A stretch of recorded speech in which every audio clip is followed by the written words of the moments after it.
Around the world, Americans are attacked by an invisible weapon. Incredible case of vertigo. The room was spinning. I had a splitting headache. This was by far the most terrifying experience of my life. Examination of the victims reveals significant damage. The symptoms were very similar to what you would see in traumatic brain injury victims. And evokes dark memories of a CIA black file geared towards mind control. They were utilizing LSD and sleep deprivation to see how much they can control a particular person. Are our enemies trying to brainwash us? Whatever was being done was for mind control. 098 Purple, you have splash. Every year, more than $90 billion is allocated to clandestine government programs, collectively called the Black Budget. Each individual operation is a black file. I'm Mike Baker. As a covert CIA operations officer for over a decade and a half, I supervised missions around the globe. My security clearances gave me access to many classified projects. Now, I'm following the money trail to the secrets hidden inside the black files.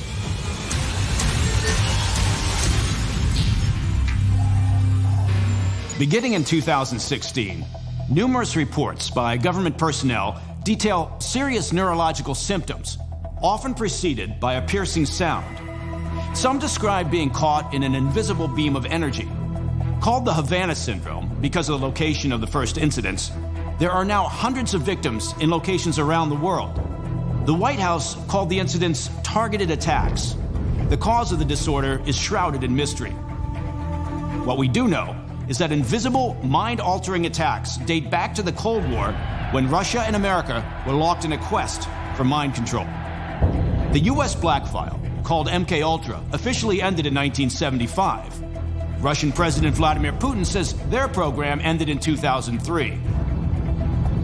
Are these invisible attacks proof that a mind control program is still active? I'm in the suburbs of Washington, D.C. to meet with a retired senior and highly decorated CIA officer who believes that he was the victim of a directed energy attack while on assignment in Moscow in 2017. Mark, I mean, you're clearly a highly decorated senior officer at the agency. Set the stage. What takes you into Moscow? I had to go to Russia in December of 2017 for what's called area familiarization. So I wanted to meet our ambassador there and then meet with my Russian government counterparts. What happened once you got there? I woke up in the middle of the night, incredible case of vertigo. The room was spinning. I had a splitting headache. I had spent, years in the war zones in Afghanistan, Iraq, had been under fire, been in really kind of sticky situations. This was by far the most terrifying experience of my life. It was a feeling of a loss of control. And then when the second bout happened, I actually spent the last 36 hours of the trip just holed up in my hotel room. I couldn't leave. And I knew something bad had happened. So you got back to the U.S. Tell me what happened then. About a year of seeing every specialist, known to humankind, whether it's, obviously neurologists, but infectious disease specialists, Lyme specialists. I went to, ear, nose, and throat doctors. My symptoms, in fact, got worse, and I was in terrible shape. I couldn't drive. I lost my long-distance vision. I had brain fog. I was forgetting things. I couldn't work at all. I've had a headache for 3.5 years. I have one right now. I look fine. We can engage. My head hurts right now. Yeah. What do you think it was? In my view, it is likely the Russians and likely a directed energy weapon. Over the last 18 months or so, the National Academy of Sciences study, and it's worth raising right now, because Dr. David Relman, who authored the study, in it was very clear when he said it was a likely directed energy weapon. Right. What's clear is that Mark and hundreds of other victims are suffering. What's unclear is the cause. Many experts believe the culprit is a microwave or sonic weapon, technology both Russia and the U.S. experimented with via their mind control programs. America's was CIA Operation MKUltra. It used drugs, hypnosis, sensory deprivation, and other methods, often on unwitting subjects, to manipulate brain function. Russia's is largely unknown. Could Russia's mind control technology be behind the Havana Syndrome? And is the U.S. covertly exploring similar technologies? Sharon, thanks very much for taking the time. I want to dive straight into this question of the energy incidents that we've seen in Moscow, Cuba, China. Is there a chance that they could be related to research in mind control? Well, that is one theory that's been forwarded. When you look at the Cold War research, all those millions that were spent by us, by the Russians, presumably the Chinese, was the focus of that research essentially mind control? Well, that was one aspect of it. So what you might call mind control, meaning non-lethal weapons that can affect behavior. You know, we did a lot of experiments. We still do work with high-powered microwaves. Looking at these ideas of the sonic or the energy weapons, I've come across something referred to as the Moscow signal. Right, so this is what I would call sort of the prior incident that has some striking similarities to what we're seeing now. Striking similarities to the Havana syndrome? Yes, meaning linked to microwaves and the theory that whatever was being done was done for mind control, to alter behavior. And basically what it was that the U.S. Embassy in Moscow, the U.S. government discovered that the Russians, Soviets at the time, were bombarding the embassy with a specific pulsed microwave signal. And so the U.S. government, through the CIA and then through the Pentagon, started Project Pandora, which was a top-secret project looking at the effects of microwaves on behavior. Project Pandora succeeded in penetrating the central nervous system of monkeys with microwaves in 1966, the same time the U.S. mind control program MK Ultra was experimenting with non-lethal weapons. Do you suspect that there's some iteration of Project Pandora, a black file that exists for similar purposes still today? There's certainly evidence and that the knowledge was used from it at the Air Force Research Laboratory to continue work on microwave weapons and non-lethal effects, whether you want to call it mind control or behavioral modification. One of those, for example, is what's called the microwave auditory effect, which is modulated microwaves at a certain energy level can create the sensation that you're hearing something inside your head. This sounds strikingly similar to the reports from many Havana syndrome victims of disturbing sounds only they could hear that directly preceded the onset of symptoms. With all your research that you've done into Havana syndrome and aspects of this, have you seen any evidence that the Russians have continued work and they or the Chinese or others have developed the ability or a weapon that could, for instance, erase memory? When I have submitted Freedom of Information Act requests and interviewed U.S. government personnel, both on what they're doing that they can talk about or won't talk about, and on what China and Russia has been doing, it's been very clear to me that the U.S. government suspects that China and Russia continue to do work in this area. This is significant. Sharon believes Russia and the U.S. are developing microwave weapons, very possibly as part of current-day mind control programs. Are such weapons responsible for the injuries inflicted on Mark and hundreds of others? The answer is unclear, though the attacks began back in 2016 and targeted American government officials and military personnel. Russia has denied responsibility.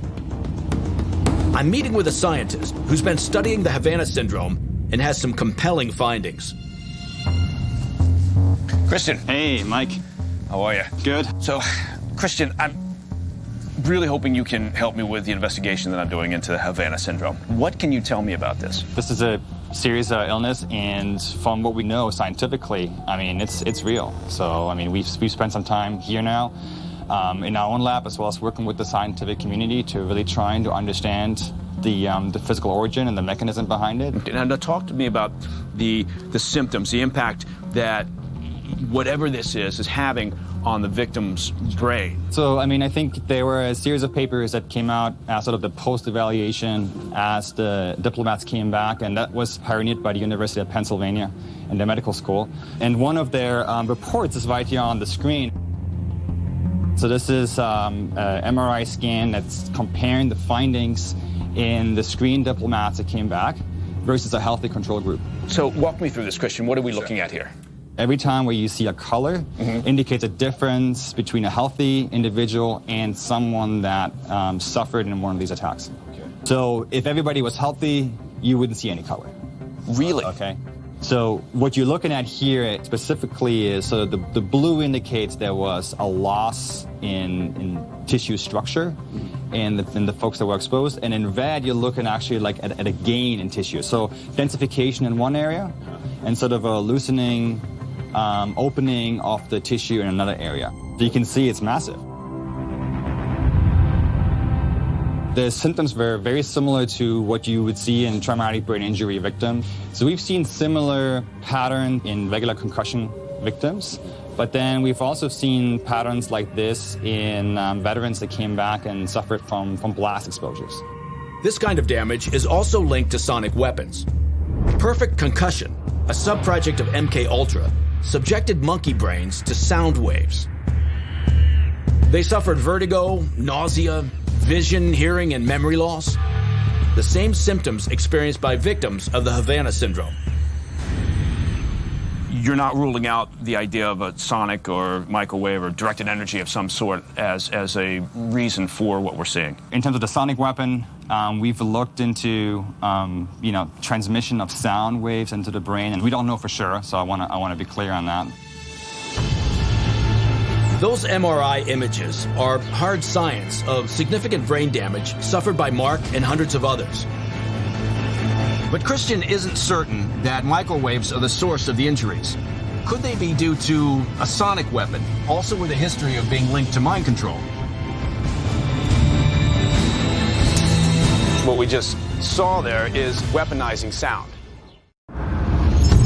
My investigation into mind control reveals that Russia and the US are both likely developing brain-altering microwave weapons. Now, there's another weapon that could be in their arsenals, one possibly behind the Havana syndrome: sound. Is there a technology that uses sound to control the mind?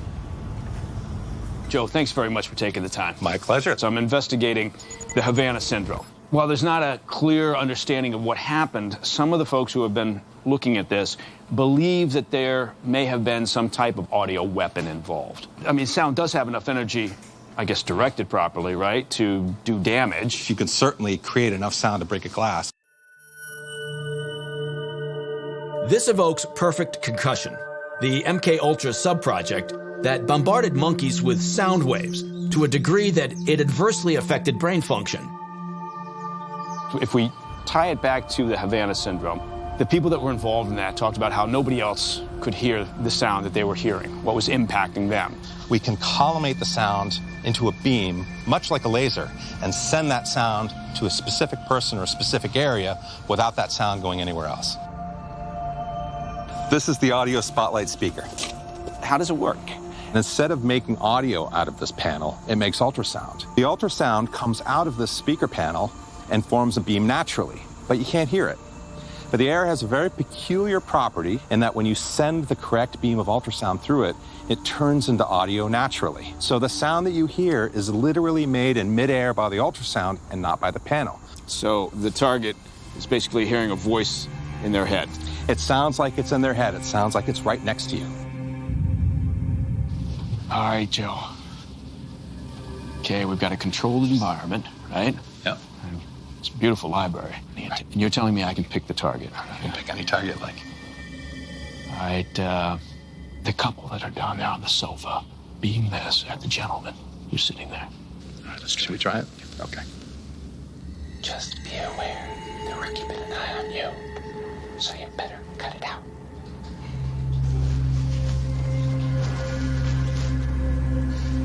What did you hear? I heard a voice whispering, sort of right in front of me, saying, "We're keeping an eye on you." It wasn't like a voice in your head. No. It was definitely... No, it was a presence.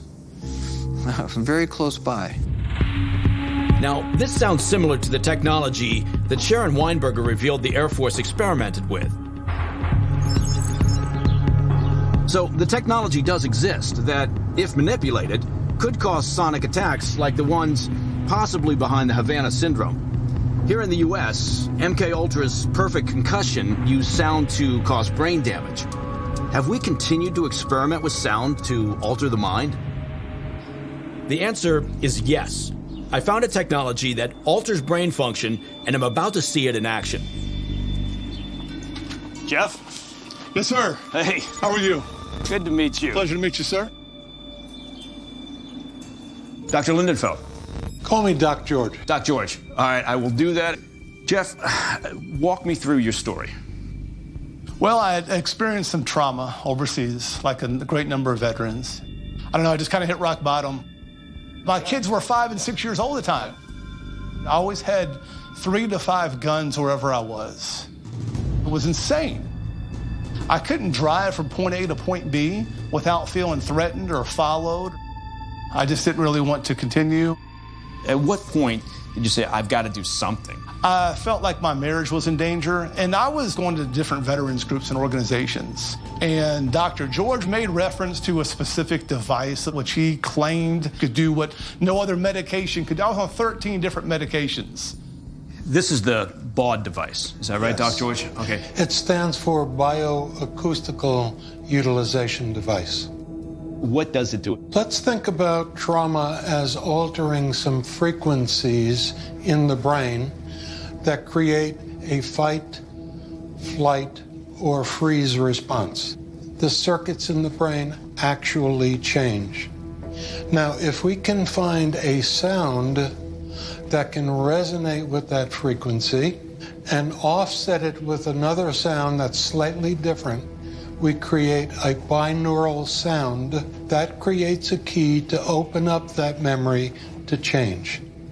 So, Jeff, what were the results like for you? It was almost instantaneous, the results. I was really, I came home that day a different human being.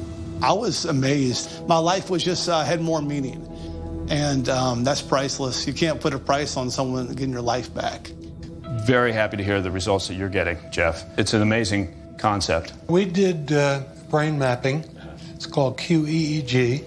We actually saw changes in the brain. It resets the brain's circuitry to its pre-trauma level.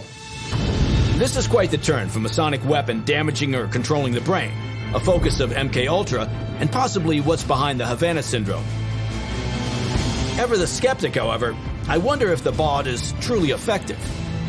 Mike, is there anything you'd like to try this on for yourself? My investigation into mind control has led me to a sonic technology that stems from the CIA's controversial experiments known as MK Ultra. I'm about to see for myself if it really works. Mike, is there anything you'd like to try this on for yourself? I had a whitewater rafting accident a little while back. It's made me more cautious, and that's not how I want to live my life. I'd like to kind of be able to set that aside. So you think you can recreate that in your mind? Oh, yeah. I got a pretty good sense of it. Okay, let's give it a try. Cool. All right, excellent. Thank you, Doc. My goal is to attempt to tune into a frequency generated by the BAUD, or Bioacoustical Utilization Device, that resonates with my traumatic event. Then the BAUD will introduce a second, more relaxing frequency. In theory, the offsetting sounds will activate the brain's neuroplasticity and alter the emotional association of the memory, literally retuning the brainwaves that store harmful memories. I'm going to ask you to sit back and recreate the sense of what it was like, the sensation of going under. And I want you to give it a rating from 0 to 10. Okay, got it. You ready? Oh, yep, indeed. All right, let's go for it.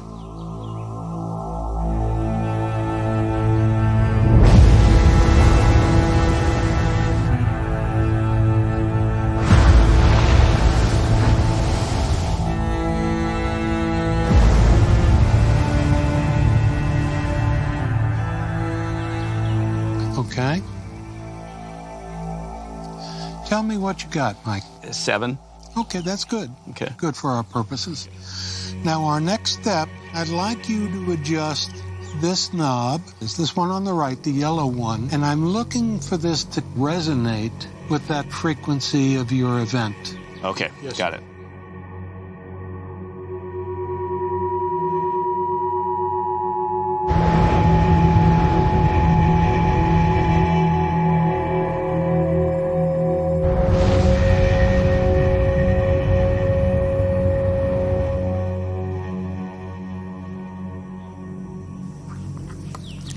Well, if I use the same scale that we talked about before, 5 maybe so 4.5, 5. Coming down. Coming down, yeah. It's definitely not.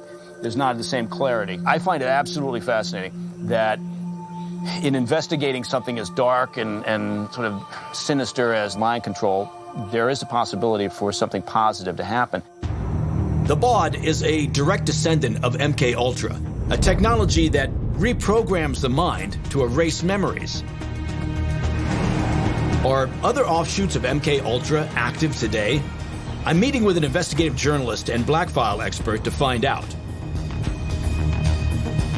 John, how are you? I'm good. How are you? Good, good. Look, we're knee-deep into MK-Ultra, and I know you've spent a lot of time researching this. Yeah. What can you tell me? So the MK-Ultra program, which stemmed over 149 sub-programs underneath that, aimed to figure out and essentially fully understand the human mind for control capabilities and essentially mastering it for intelligence purposes. Right. What were some of the methods that were explored? A lot of the more well-known ones included LSD, hypnosis, even magic.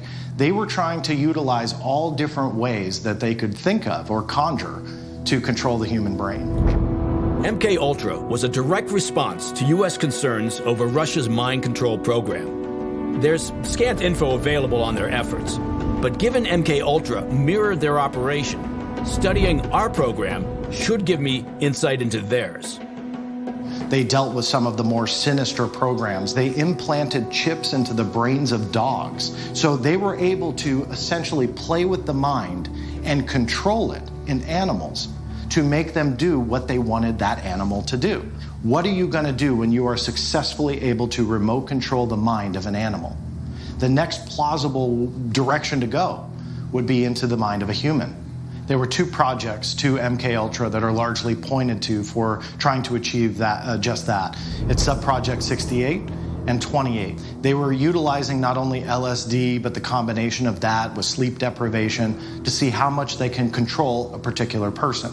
Because keep in mind, if you are able to fully master control over someone, whether it's behavioral modification with a chip, or a mind hallucinogenic drug like LSD, or the combination of all of the above, you can make them carry out an assassination. And as far-fetched as that sounds, the documentation proves they were pursuing that. This is an eerie echo of The Manchurian Candidate. Raymond. A popular film about an American soldier turned by the North Koreans into a brainwashed assassin. Shoot Bobby, Raymond. Through the forehead. Yes, ma'am.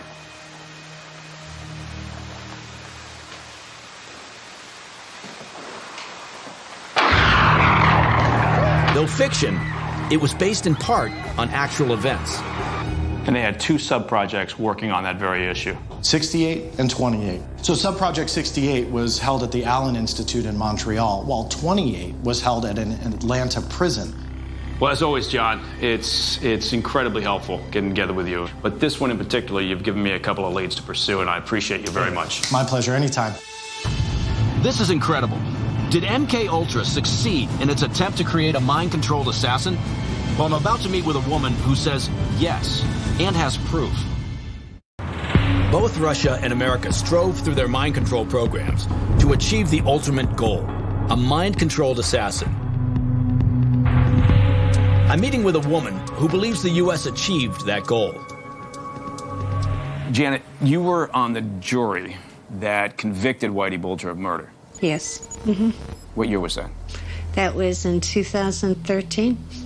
And when I walked away from that trial, I had more questions than answers. And yet you, as a jury, voted to convict. We did. Guilty of murder. He did murder people. You know, he was a criminal. Right. There was no denying that.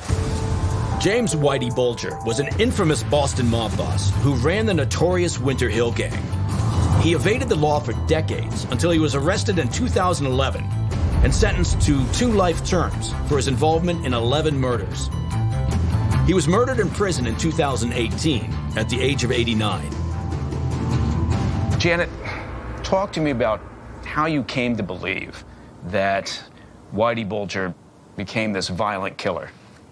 There were just a lot of things brought up that it was obviously the jury wasn't supposed to hear. We were ushered out. You come back, it's not mentioned again. So you started having these questions. What did you do with that? Where did you go? I got in touch with him. I got in touch with his attorneys, and he actually responded to my letter. We ended up corresponding until he was murdered, and I actually went in to visit him 3 times and sat as close as I am to you right now for 15 hours in conversation. And what did you learn? What did he say? When he wrote letters, he would put the time of the day that he wrote the letter. And it was always like 1 or 2 in the morning.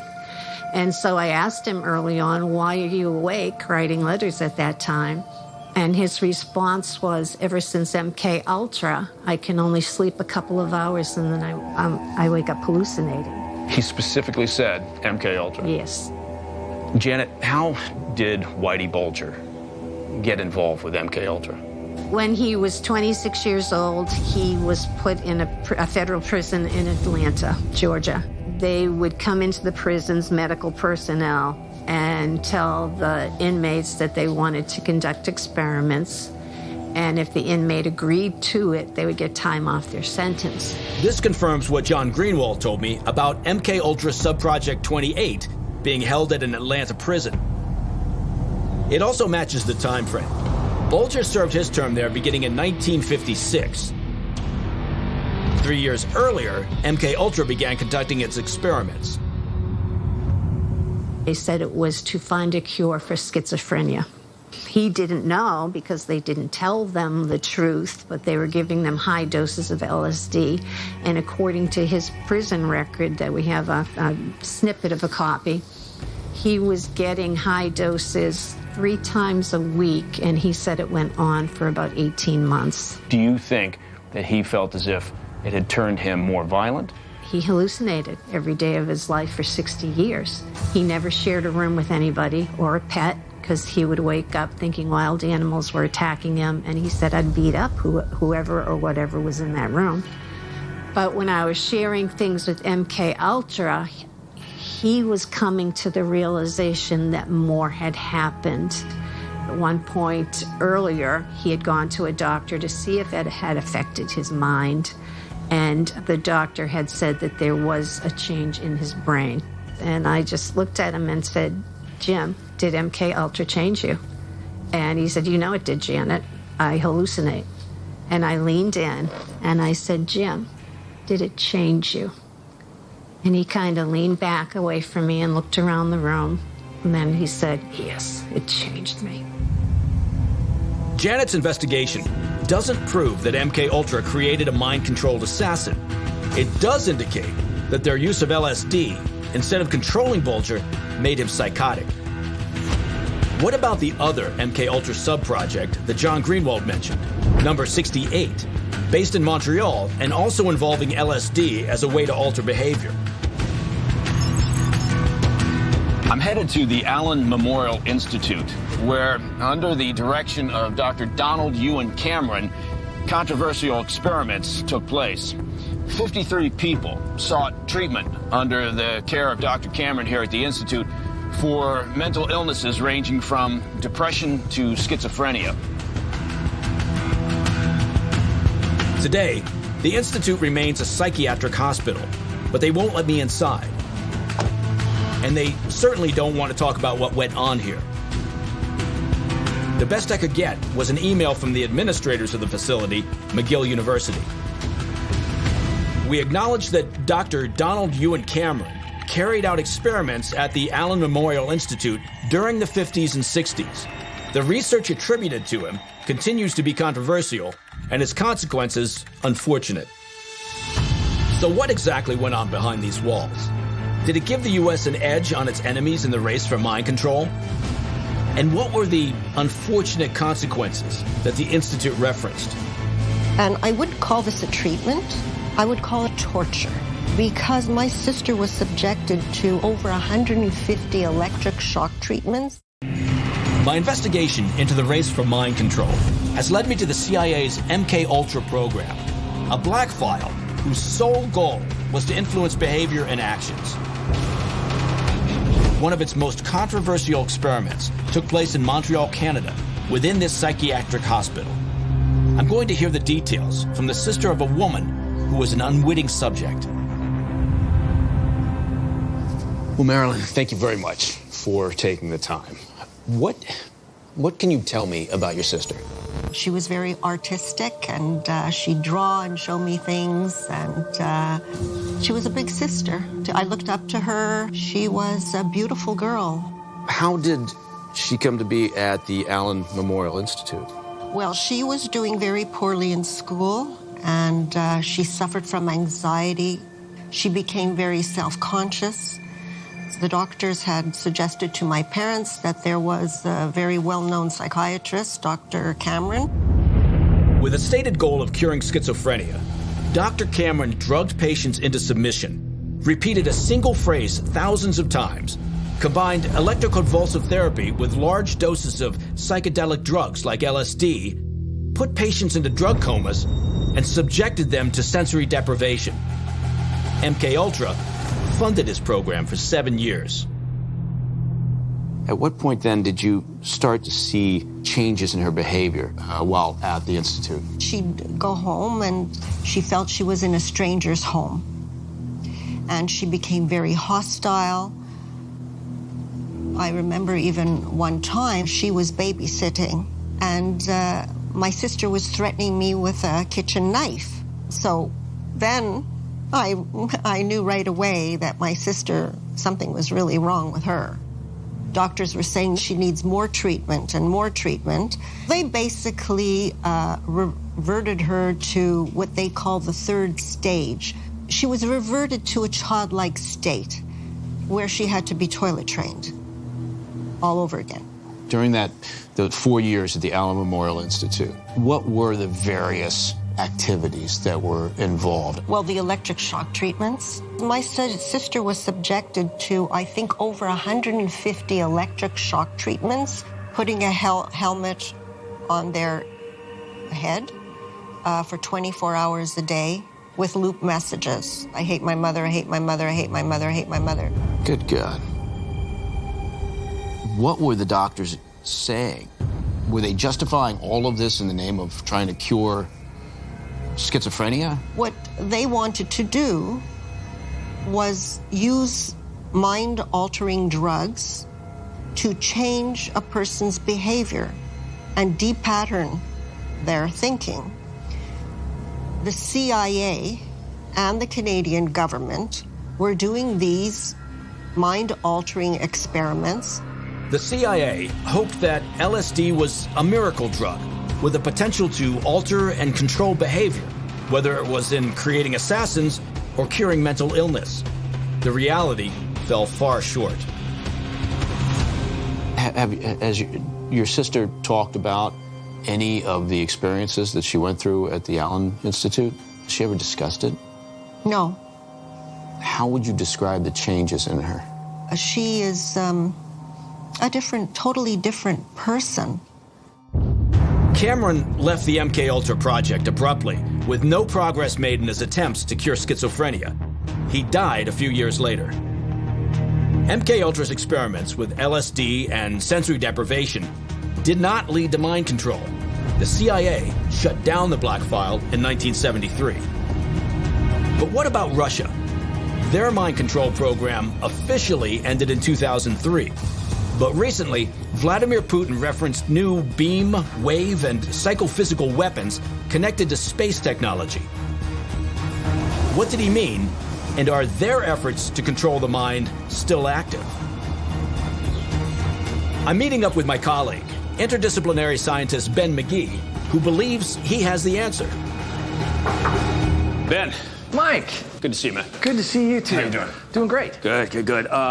Let's jump right into this, right? Because you know I've been dealing with MKUltra. Is it possible to rewire the brain? So this is the Ashton Graybiel Spatial Orientation Laboratory. The whole objective here is to start trimming your sensory inputs on purpose. And this is actually a NASA-funded facility. And the reason is, when you go to space, you are robbing yourself of certain senses, senses of gravity, senses of where horizon lines are. What does this do? It results in disorientation. It can cause panic. There can be flight responses that fire up. Here's where it relates to MK Ultra. As you start to trim these senses out, you could imagine how, in a nefarious sense, you could use this to inspire fear and panic on purpose. And even worse, you can stop being able to identify not only where you are, but that you are. If Russian scientists, using data from their space program, could recreate this inability to identify, the result would be a brainwashed individual open to any behavior and action. This is the multi-axis rotation simulator. It spins freely on this axis and in the vertical. This machine forces you to rely on your sensory inputs to keep yourself level. My goal is to try to get the sense of where upright is and maintain that. And basically, you just want to try and not tip over. So here, check this out. Okay. Here is your eye mask to deprive you of senses. Yep. And then secondly, your NASA-distributed motion sickness bag. Seriously? Yeah. So a little bit tighter on this. So if the machine is falling to the left, you'll try to push this in the opposite direction. Okay. All right, Mike, looks like you're all set. I think so. Get your eye mask ready to go. All right, then you got ear protection there. Stand by, Mike, and we'll get the system ready to go. Okay.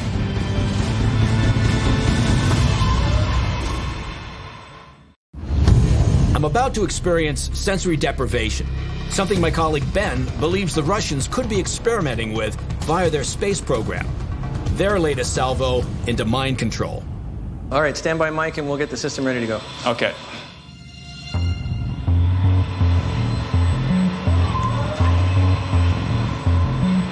It's very sensitive. It's very sensitive, yeah.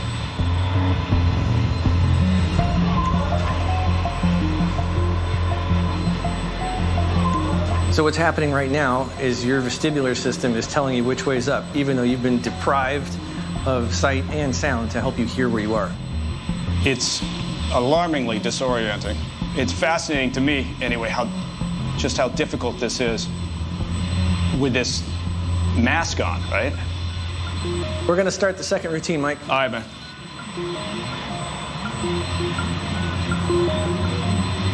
Really hard to get your orientation now. So just shifting you back 90 degrees, now all of a sudden the information doesn't make any sense. The systems aren't working the right way. How disorienting does it feel? Can you describe it? It's hard to describe it and accomplish the task at the same time, I'll tell you that much, and that probably says about exactly how difficult this is. It's really, I'm really struggling right now. I'm having a hard time putting words together. All right, that's the end of run number 2. How you feeling, Mike? Oh, I feel fine. I feel frustrated because I can't get it, but... You have a real visceral sense of what it's like to have sensory deprivation. A more extreme version of this might disorient to the point of, causing panic, causing, real extreme effects. Extremely disorienting. And I can see if you do it over a period of time and make it even more aggressive, yeah, I could see where you could have some serious impact on the brain. And frankly, I can't imagine any of it being good. If Russia, or any of our adversaries, were able to bottle what I experienced, amplify it, and subject a target to those sensations, they would at best be compromised. At worst, they'd be vulnerable to being controlled.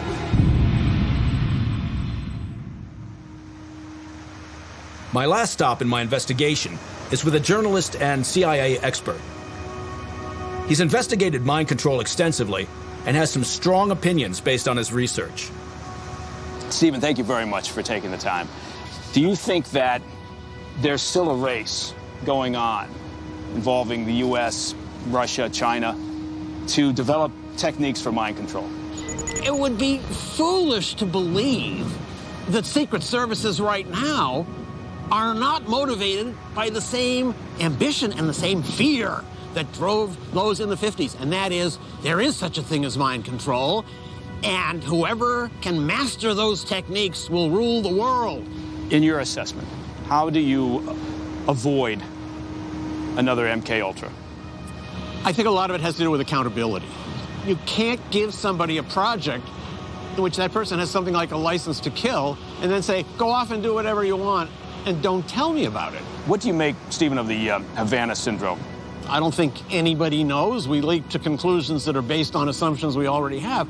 But the mere fact that there's something out there that seems to be real, but that the FBI cannot pinpoint and the secret services of other countries can't explain, is just another tantalizing example of the iceberg nature of intelligence work. You see a little bit, but most of it is hidden.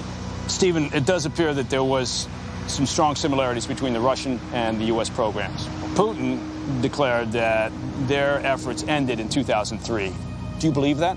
I'm sure lots of efforts ended in 2003, but that doesn't tell you anything about the ones that might have started in 2004. I don't believe there's a vast difference in the ambitions and the programs of mind control projects now underway at the Russian Secret Service, the American Secret Service, the Chinese Secret Service. What the nature of those experiments and projects are, I wouldn't dare to guess, but that they're all going on and that they're somewhat comparable seems to me the logical assumption. My investigation into MKUltra has shown that both Russia and the U.S. engaged in questionable actions in their race to control the mind. It also seems likely that Russia's program continues on a clandestine level, while the U.S. is pursuing neurological advances openly via technology and research. This black file will remain open until the attacks on Americans end and their cause is determined. In the meantime, we must remain vigilant that exploration into this vital and sensitive field is dedicated to helping rather than hurting humanity.